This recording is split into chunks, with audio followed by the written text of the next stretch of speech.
చూస్తున్నాం మొత్తానికైతే. ఏదేమైనా గూడా తెలంగాణ రాష్ట్ర ప్రయోజనాలే అన్నిటికంటే ముఖ్యం. ఎట్లా అనిపిస్తుంది ఈరోజు 12 సంవత్సరాల ఈ తెలంగాణ స్వరాష్ట్రంగా మారింది. మీరనుకున్న లక్ష్యాలు ఆ రోజు ఉద్యమం ఏ ఉద్యమం కోసమైతే ఇది మీ పదవుల్ని లేకపోతే మీ టైంనంతా గూడా పెట్టి ఆ రోజు ఉద్యమం చేసిర్రు. తెలంగాణ రాష్ట్రాన్ని సాధించిర్రు. ఈరోజు 12 సంవత్సరాలంటే ఒక విధంగా చెప్పాలంటే పుష్కర కాలం కంప్లీట్ అయింది. ఎట్లా అనిపిస్తుంది తెలంగాణ ఆ లక్ష్యాలని సాధించిందనుకుంటున్నారా? ముందుగా ఏంటి అంటే తెలంగాణ రాష్ట్రం ఏర్పడడం అనేది ఒక గొప్ప విజయం. హ్మ్. తెలంగాణ ప్రజల విజయం, తెలంగాణ ఉద్యమకారుల విజయం. Okay. It's a conference of the people, oppressed people. ఎందుకంటే మెజారిటీ ప్రజలు, మెజారిటీ ఎమ్మెల్యే, ఎంపీ సీట్లు ఉన్న సమూహం నుండి హ్మ్. మనం రాష్ట్రం సాధించుకోవడం అంటేనే ఒక గొప్ప విజయం అది. అవును. అవును. సో తెలంగాణ వచ్చిన తర్వాత ఏం జరిగింది ఈ 12 ఏళ్ళల్లో అంటే, ఫస్ట్ ఫేజ్లోనే మనము నీళ్లు, నిధులు, నియామకాలను మీరు చెప్పిన ట్యాగ్ లైన్ ప్రకారం రాష్ట్రం రాగానే, సెపరేట్ కాగానే హ్మ్. బడ్జెట్ అనేది మనకు వస్తుంది కాబట్టి ఆ బడ్జెట్ యొక్క అంటే ఒక ధనిక రాష్ట్రంగా మర్జ్ అయిన హైదరాబాద్ స్టేట్ మళ్ళీ సెపరేట్ అయిన టైంలో కూడా అదే స్థాయిలో కనిపించడం అనేది మనకి ఆర్థిక వనరులు ఉండడం అనేది చాలా మంచి విషయం. దానివల్లనే దేశంలో లేని కొత్త కొత్త స్కీమ్స్ అన్నీ కూడా వచ్చేసినాయి. అవును. ఆ స్కీమ్స్ అన్ని రావడంతో తెలంగాణ ప్రజల యొక్క జీవన ప్రమాణాలు పెరిగినాయి. హ్మ్. ఇవాళ భారతదేశంలో ఉండే హ్మ్. కాగ్ రిపోర్ట్ కానీ, ప్రణాళికా సంఘం రిపోర్ట్ కానీ, నీతి ఆయోగ్ రిపోర్ట్లో చూస్తే తెలంగాణ చాలా రాష్ట్రాల కంటే ముందుకు వచ్చేసింది హ్మ్. కంపేర్ విత్ ఉమ్మడి ఆంధ్రప్రదేశ్. హ్మ్. ఆ ఉమ్మడి ఆంధ్రప్రదేశ్లో కూడా వెనుకబడిన ప్రాంతం మనం. అవును. ఆ వెనుకబడేయబడ్డది అనే సోయి తెచ్చుకొని ఇవాళ సొంత రాష్ట్రంలోకి వచ్చి సొంత రాష్ట్రంలో పుష్కర కాలం పూర్తి చేయడం అనేది చాలా ఆనందదాయకం. అయితే స్వరాష్ట్రం సాధన కోసం కొట్లాడినప్పుడు 2 లక్ష్యాలు ఉండేవి.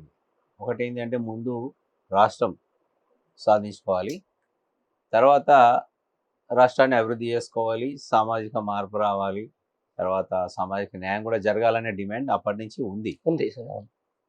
అయితే గ్రాడ్యువల్గా ఒక పురోగమనంలో వస్తున్న సమయంలో ప్రభుత్వాలు మారడము హ్మ్. అనేది సాధారణం. ప్రజాస్వామ్యంలో మారుతాయి, ప్రభుత్వాలు మారుతాయి. హ్మ్. కానీ ప్రభుత్వాన్ని మనం పార్టీల పరంగా చూడకూడదు. హ్మ్.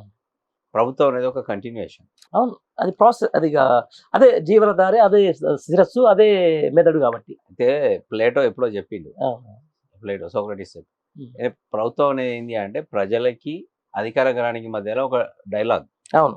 అది కంటిన్యూగా జరగాల్సిందే, జరుగుతుంది. హ్మ్. ఒక డైలాగ్లో ఏం జరిగింది, 2 సార్లు బీఆర్ఎస్ టీఆర్ఎస్ ప్రభుత్వం వచ్చింది. ఇంకో డైలాగ్లో ఏం జరిగింది, కాంగ్రెస్ ప్రభుత్వం వచ్చింది. బట్ ప్రజలు ఏం కోరుకుంటారు అంటే ఎప్పుడైనా కూడా గతంలో కంటే ఉన్నతమైన జీవన ప్రమాణాలు రావాలి, ఉన్నతమైన సౌకర్యాలు రావాలి, ప్రభుత్వం మనల్ని అప్లిఫ్ట్ చేయాలి హ్మ్. అని కోరుకుంటారు. అదే కోరుకున్నారు. కాంగ్రెస్ను అధికారంలోకి తెచ్చినప్పుడు కూడా బీఆర్ఎస్ కంటే ఇంకా మెరుగైన జీవితం వస్తుందనే కోరుకున్నారు. హ్మ్.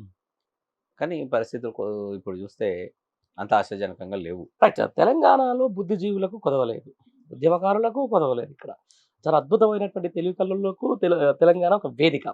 ఇంత జరుగుతున్నా గూడా అంటే ఎవరు తెలంగాణకు మేలు చేయగలుగుతారనేది ఒక క్లారిటీ తోటి ఉన్నారు. మీలాంటి మేధావులైనా, లేకపోతే చాలామంది ఇంటలెక్చువల్స్, లేకపోతే ఇక్కడ చదువుకున్న వాళ్ళు చాలామంది ఉంటారు. అభివృద్ధిని జూసి, లేకపోతే తెలంగాణ రాష్ట్ర పురోగతిని జూసి అంటే 10 ఏళ్ల పాటు నంబర్ 1 స్టేట్‌గా మారింది.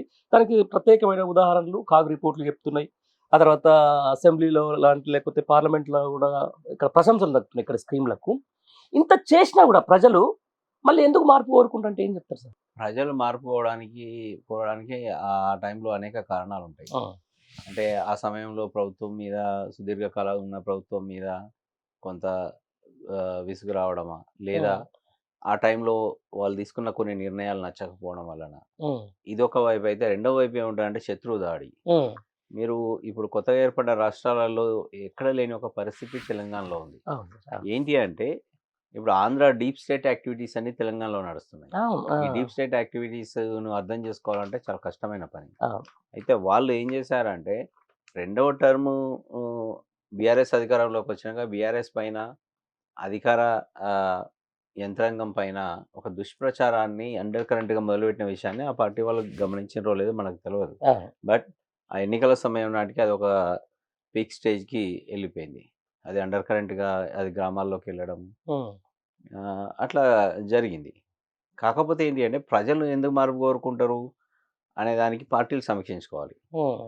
మనం తెలంగాణ వాదులుగా అక్కడ ఎక్కడ మిస్ అయినాం అనేది మేమేం చెప్తామంటే, తెలంగాణ ఏర్పడ్డ తర్వాత కొంత రిలాక్స్ అయ్యారు మేధావులు. అవును. 100%. తర్వాత ఎవరికి వారుగా అంటే జయశంకర్ సార్ చెప్పినట్టు ఆర్ఎస్ఎస్ నుంచి ఆర్ఎస్‌సి వరకి అందరూ కలిసి పనిచేసిన ఒక ఐక్య వాతావరణము మళ్ళీ సాధారణం అయిపోయి ఎవరికి వారు పనిచేసుకోవడం మొదలుపెట్టిండ్రు. అవును. లేదా కొంత సీరియస్‌గా పనిచేసిన వాళ్ళు కూడా రిలాక్స్ అయిపోయారు. ఆ టైంలో ఏమైంది అంటే డీప్ స్టేట్ యాక్టివిటీ వాళ్ళు సీరియస్‌గా మొదలెట్టారు. ఫస్ట్ అటాకే మన పైన ఓటుకు నోటు కేసు. అవును.